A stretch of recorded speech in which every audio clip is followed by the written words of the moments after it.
Sedapa hukumnya jika 10 Ramadan terakhir kita mabit di masjid, salat malam, doa hingga menangis, apa hukumnya? Apakah untuk perempuan salat syuruk harus di masjid?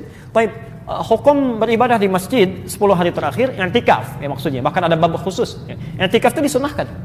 Sunnah muakkadah. Apa hukum itu berlaku? Kita belum selesai. Ya. Bagi siapa hukum itu berlaku dan bagaimana cara menjalaninya?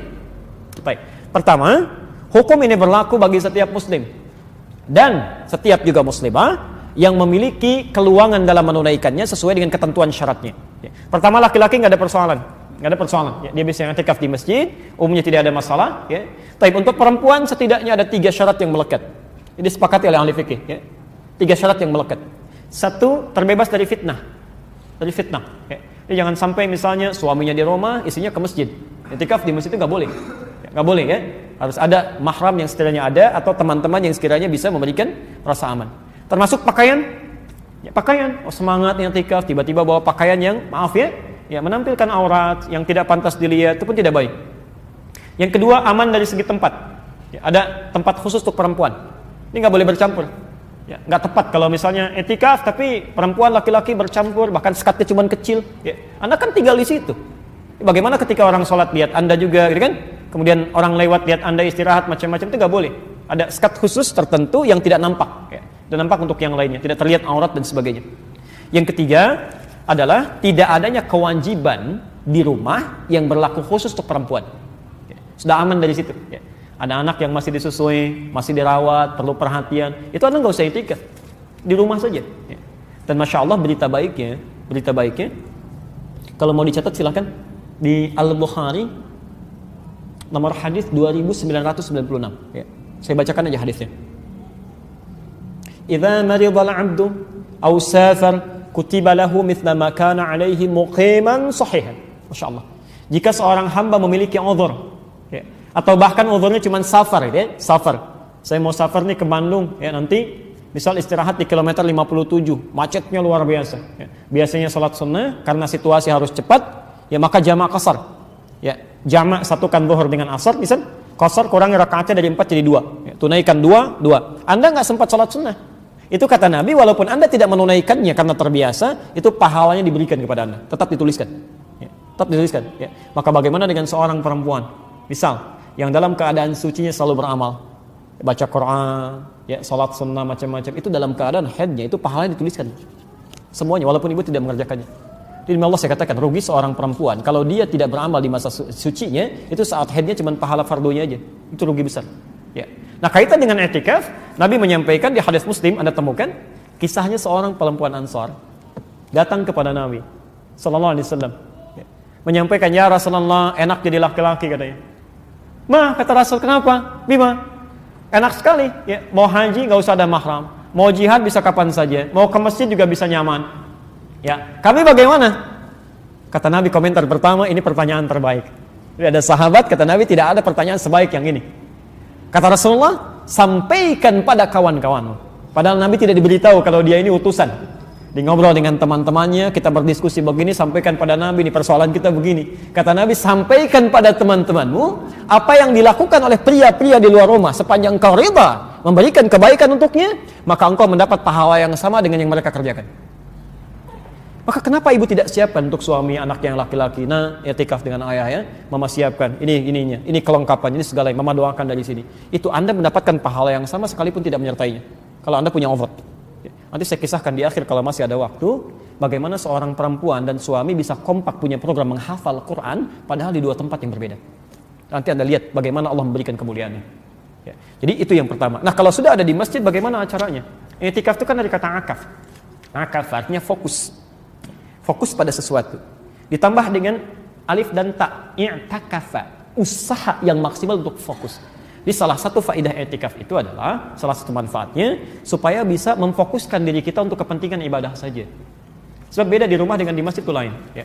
Antum di rumah, lihat kasur ingin tidur, lihat TV ingin nonton. Apalagi sekarang banyak sekali untuk laki-laki itu. Saya lewat spanduk aja udah ada nonton bareng Piala Eropa, ada Copa Amerika, ada macam-macam. Ada bioskop ini pindah ke TV. Anda bayangkan semua muncul di Ramadan tuh kadang-kadang. Saya nggak tahu itu setan seperti apa yang muncul sampai-sampai godaannya luar biasa tuh. Masya Allah. Tadi saya lewat ke sini aja, itu nggak usah disebutkan lah ya. Ada spanduk-spanduk yang ya bukan muslim tapi bikin acara puasa gitu ya. Kan itu luar biasa gitu ya. Fine. Saya kembalikan, semoga Allah berikan kebaikan pada semuanya. Poinnya adalah Anda ke masjid supaya fokus. Karena ketika Anda ke masjid mau sholat, ya kan? Anda mau tiduran, ternyata yang lain nggak ada yang tidur, ya kan? Anda mau pegang sesuatu, pegang handphone, yang lain pegang mushaf. Dia terdorong untuk fokus. Nah karena itu, semua yang dilakukan di masjid sejak Anda menutup pintu masjid, mengatakan Allahumma ftah li abwaaba rahmatik, maka semuanya hukum Allah berlaku di situ. Masjid rumah siapa? Baik.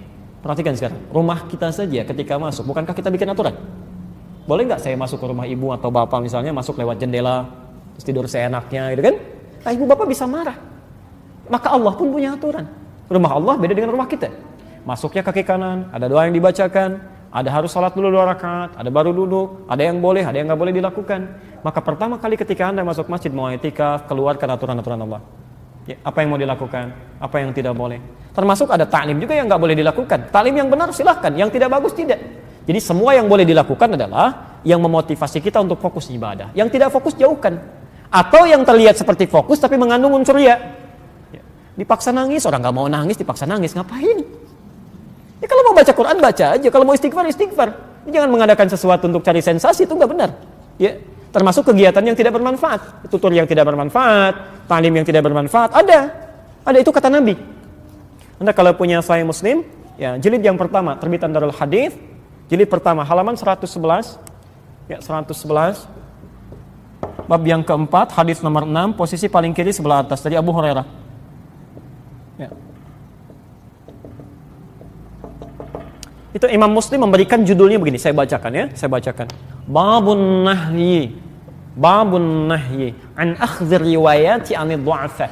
Bab larangan untuk mengambil ilmu riwayat dari orang-orang yang lemah ilmu.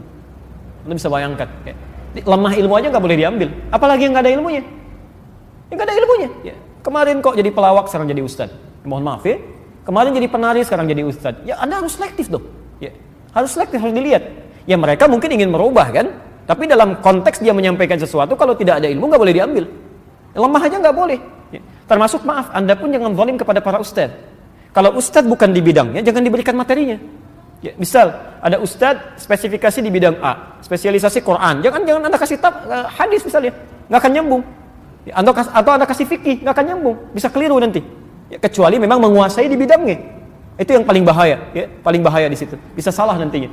Kata Nabi, sayakunu fi akhiriz zamani, akan muncul di akhir zaman dajjaluna kadzdzabun, ada orang-orang yang biasa berdusta dalam hal agama. Ya, yuhadditsunakum bima lam tasma'uhu wa la yasma'unahu aba'ukum. Anda akan dengar statement mereka yang tidak pernah kalian dengar sebelumnya, bahkan bapak ibu kalian pun dulu enggak pernah dengar. Ya, jangankan kita, orang jahiliyah aja enggak pernah dengar. Orang jahiliyah tuh enggak pernah dengar. Ya, agama itu semuanya sama, mengajak pada Tuhan yang sama, cuman caranya beda-beda. Itu jangankan kita, orang jahiliyah aja enggak pernah dengar. Itu enggak pernah dengar. Nah, itu berbahaya. Kata Nabi, iyyakum wa iyyahum, hati-hati dengan mereka, Anda mesti jaga diri. Ya, la yudillunakum, jangan sampai mereka menyesatkan Anda. Ya, jadi ada yang seperti itu yang tidak baik, termasuk yang tidak berfaedah, itu tinggalkan. Ya. Zamannya Ali bin Abi Thalib sampai Imam Al-Ghazali, itu pernah ada seseorang menyampaikan ta'lim di satu masjid. Ya, ini bukan canda, bukan apa-apa, menyampaikan kalimat yang tidak ada dasarnya. Jadi kayak Israiliyat ya, tidak jelas sumbernya dari mana.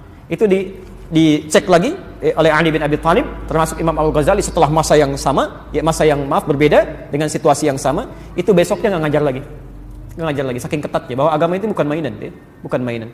Jadi kalau ada tadi ya, misalnya taruhlah manfaat yang banyak, ya silahkan saja. Ya, i'tikaf di masjid